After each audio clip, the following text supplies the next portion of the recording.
Olá, meu nome é Lucas, este é o Diário de Leitura e no vídeo de hoje eu venho falar a respeito do que eu ando lendo nesse mês de agosto.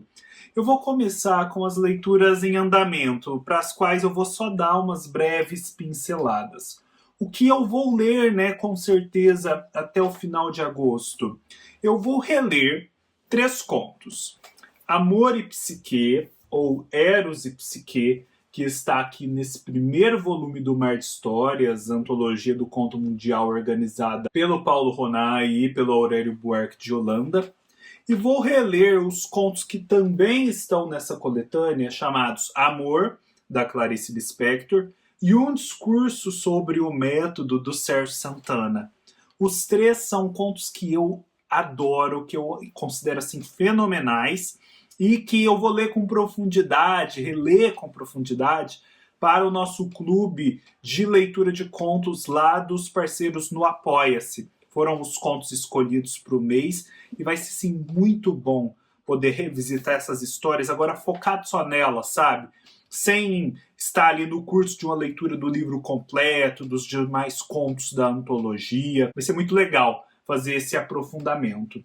Também para os parceiros no Apoia-se, para produzir o vídeo exclusivo, eu vou fazer uma outra releitura, que é a de Sylvia, do Gerard de Nerval, um livro super importante da literatura francesa, que eu já conhecia, mas que eu conheci, na verdade, antes de conhecer esse livro do Umberto Eco, chamado 6 Passeios pelos Bosques da Ficção, que é um livro em que, entre outros temas, o Umberto Eco vai tratar muito de Sylvia. E Sylvia tem uma estrutura muito particular, e o Umberto Eco vai meio que dissecar essa estrutura. Ele até faz uma tabela aqui para a gente entender as temporalidades em Sylvia, porque é um negócio bem complexo mesmo.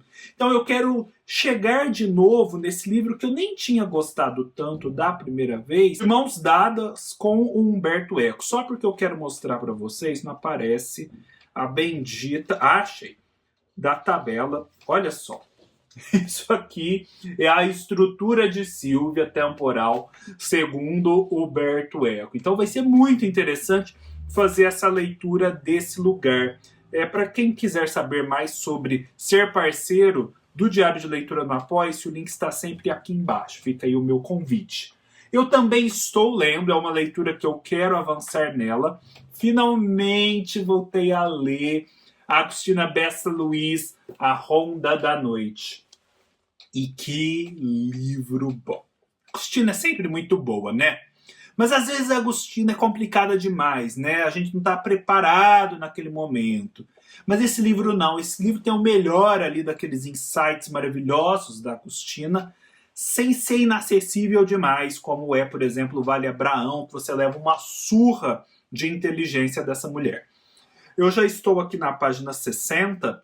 É um livro assim que a gente demora para ler, mas estou adorando. Esse foi o último livro escrito pela Agostina, depois de uma carreira assim enorme, extensíssima.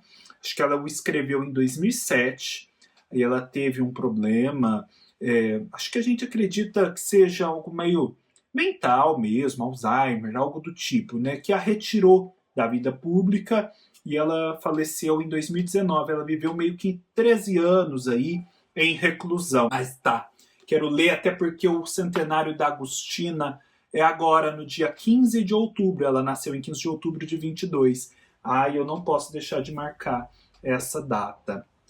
Eu concluí a leitura também lá para os parceiros do Apoia-se. Já tem vídeo exclusivo. Se você é parceiro e ainda não assistiu, assista. Deixa eu conferir, tá no mural.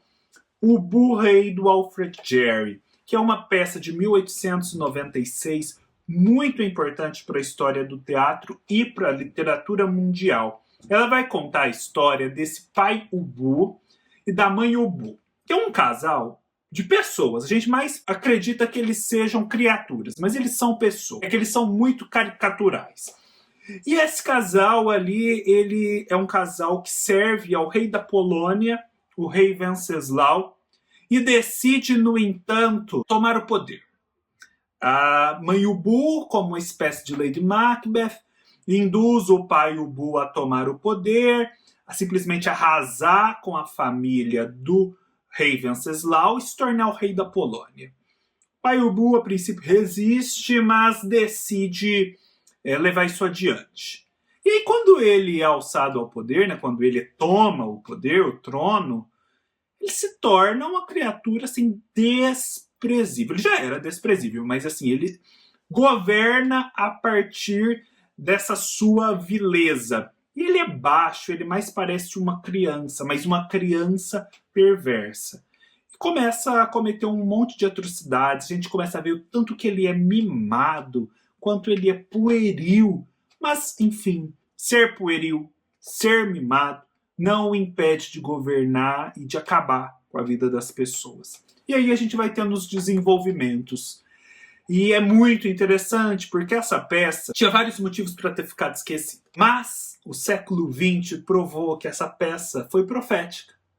Porque tudo o que nela parecia exagerado e caricatural se tornou pálido diante da realidade, dos governos ditatoriais que surgiram, das diversas opressões e dos diversos totalitarismos que apareceram, em que havia esses governantes que na esfera privada mais pareciam crianças mimadas, mas na esfera pública eram crianças perversas, capazes das maiores atrocidades. De modo que aí a peça sobreviveu. E a cada ditadura que surgia, a cada opressão, essa peça era uma forma daquela comunidade de leitores e de atores e atrizes fazerem uma leitura da sua situação em consonância com esse modelo abstrato constituído por Ubu Rei. Então há muitas montagens dessa peça, muitas montagens icônicas, e essa figura do Ubu Rei foi se formando no imaginário, mais parecida com um animal grotesco do que com um ser humano. Muito, muito interessante mesmo. No vídeo eu me alongo na peça e me alongo na associação que ela tem com o teatro do absurdo. E sobre o que seria esse teatro do absurdo, do qual são representantes o Beckett e o Ionesco. Nossa, é muito enriquecedor, deixa a dica. Dá para assistir ao vídeo se você se tornar parceiro do canal agora. O vídeo está lá à disposição. Aí eu li também A Consulta, de Katarina Volkmer. É um lançamento da editora Fósforo. A Katarina Volkmer é uma escritora alemã que mora hoje em Londres e escreveu, pelo que eu vi, esse livro em inglês. É um livro que foi vendido como um equivalente do Complexo de Portnoy, do Philip Roth, que é um livro que eu adoro. Por isso, eu me interessei por ele. Porque o que é essa personagem? É uma personagem que está lá numa consulta de pernas abertas para cima, conversando com o médico. É um procedimento longo. E aí ela começa a falar um monte de coisas. Falar sobre a sua experiência como uma alemã, aquela culpa que os alemães sentem por conta aí do passado nazista, de como isso foi processado. Ela vai falando dos seus impulsos sexuais, de como é ter ido para a Inglaterra. E aí a gente faz uma associação aí com a escritora, das suas taras. Ela vai se confessando, abrindo. Sabe aquelas coisas, aqueles pensamentos mais absurdos que a gente pensa e não revela a ninguém? Pois é, essa personagem vai revelando. E nisso tem coisas muito engraçadas, uns insights muito interessantes, sabe? Aquela coisa que é muito doida, mas que você para e pensa, nossa, isso aqui faz sentido. Então é um livro muito gostoso de se ler. Mas a gente percebe, por algumas pistas bem sutis que vão sendo dadas, que essa personagem está passando por um processo de redesignação sexual, de transição de gênero, algo do tipo. Isso não é muito explorado, mas é pontuado. E que aquele procedimento médico ali tem a ver com isso. E ao mesmo tempo ela vai explorando essa questão da culpa alemã, da relação da Alemanha com seu passado nazista.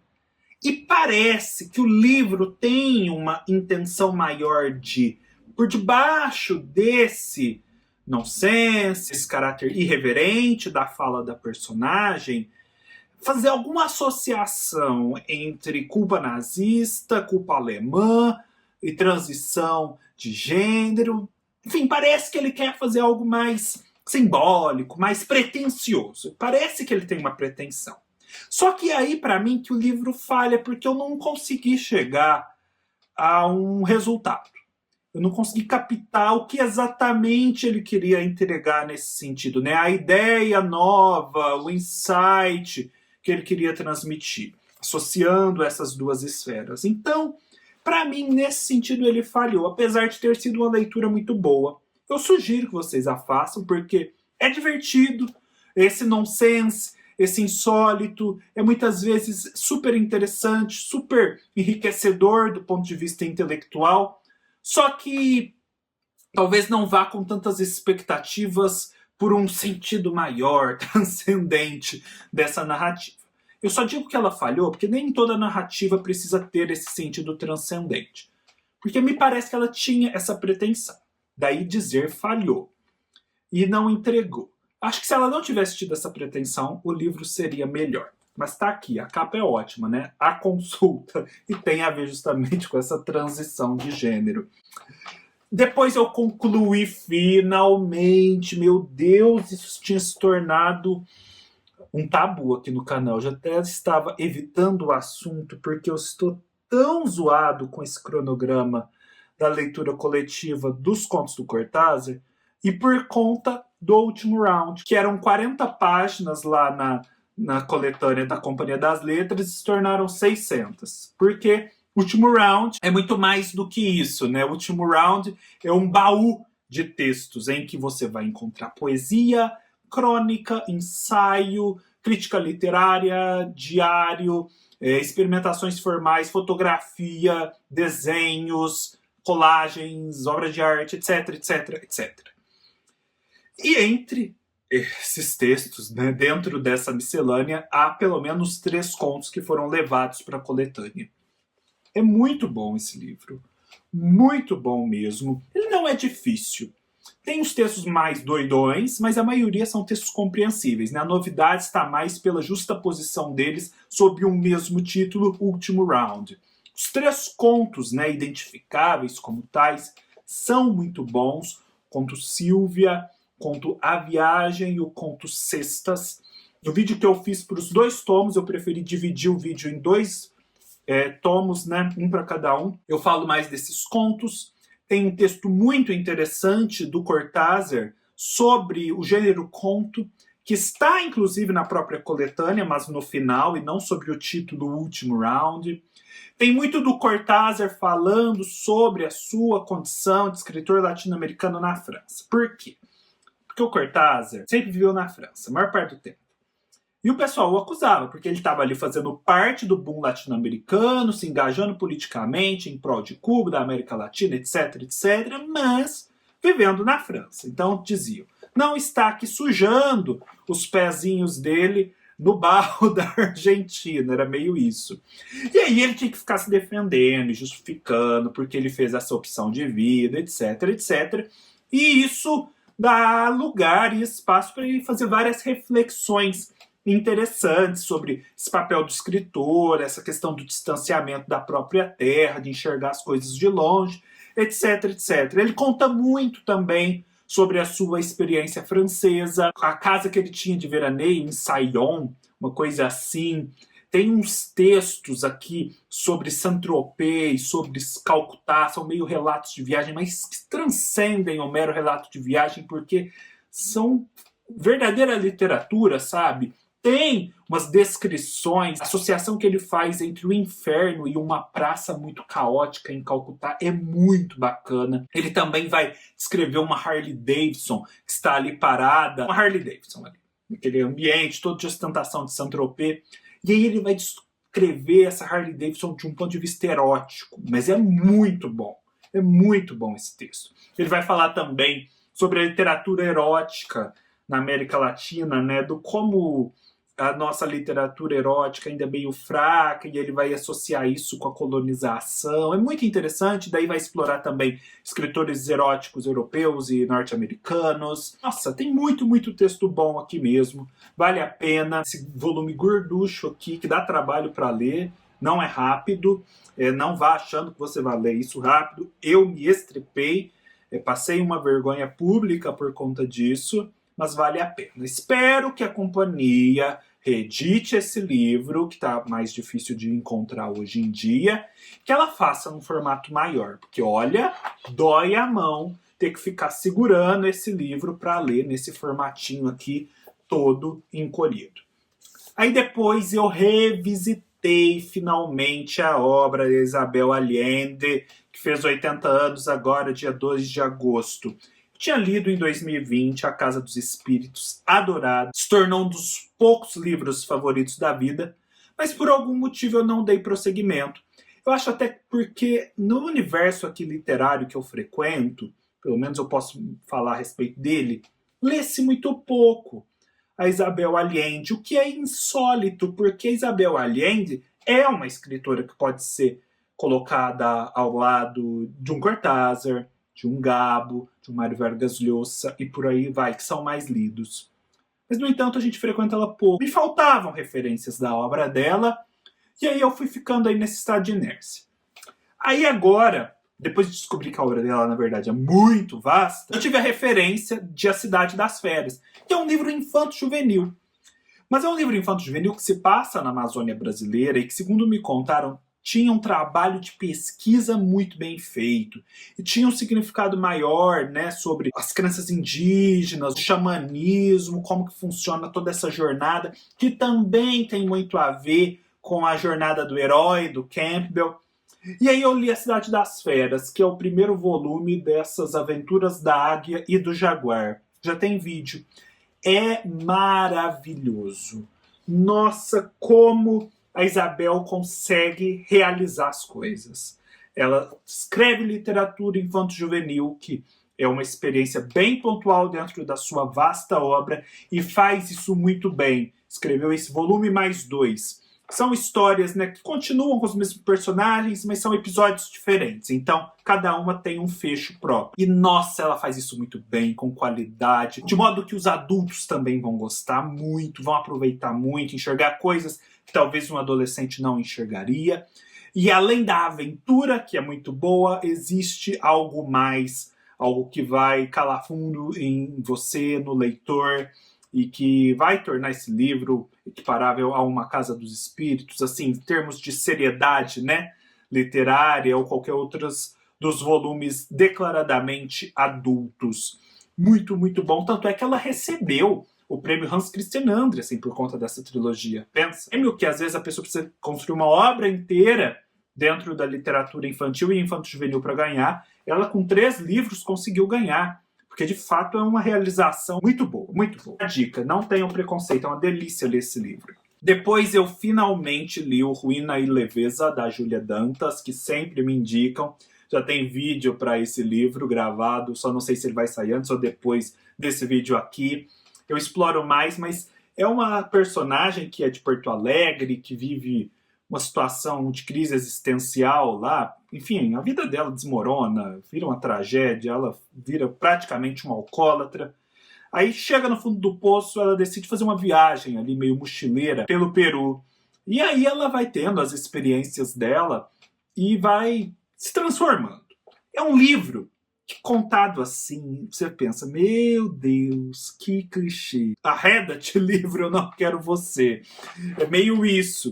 Mas não é isso, porque a Júlia Dantas, a escritora, está aqui a Júlia Dantas, escreve muito bem mesmo. De se louvar e ficar esperando as próximas obras. E ela consegue ir escapando de todos esses clichês e acessando o que esses clichês justamente escondem, essa experiência genuína, e fazendo você se envolver com ela. No vídeo eu explico melhor, mas enfim, fica a dica, é um livraço mesmo. Não se tornou um livro da vida para mim, como para outras pessoas, mas mesmo assim eu gostei bastante. E por fim eu li Come Terra, da Dolores Reyes. Esse aqui eu gostei, hein? Por que eu cheguei a esse livro? Eu li aquele livro lá da Samantha Schweblin, Pássaros na Boca. Comentei com vocês que existe uma tradição aí se formando de escritoras argentinas e latino-americanas, de um modo geral, que flertam aí com o insólito, o fantástico e o sombrio nos seus livros, nas suas narrativas. E aí, pesquisando essas escritoras, eu cheguei ao nome da Dolores Reis, que estreou na literatura recentemente, mas já teve um grande reconhecimento. Os livros dela já foram até traduzidos para o inglês, levados para outros países hispanohablantes e traduzidos para o Brasil, pela Moinhos, que publica muitos desses livros. E aí escolhi esse livro e eu adorei. Também tem vídeo gravado, mas é basicamente a história de uma personagem que come terra. Ela come terra e ao comer a terra, determinadas terras, a gente vai entender, ela consegue entender o que aconteceu com pessoas que desapareceram. Se elas estão mortas, se elas estão vivas. E se estão vivas, onde elas estão. Isso tudo depois de ter vivido uma experiência traumática em que a mãe foi assassinada pelo pai. Então é um livro que tem esse elemento insólito de comer terra e descobrir onde pessoas desaparecidas estão, e tem esse relato da violência urbana, violência contra a mulher, violência doméstica. Mas isso é feito de uma forma tão diferente, e que justamente por ser tão diferente, tão literariamente eficaz, permite você enxergar esses problemas de outros ângulos, que assim, eu só posso dizer que esse livro é uma obra-prima.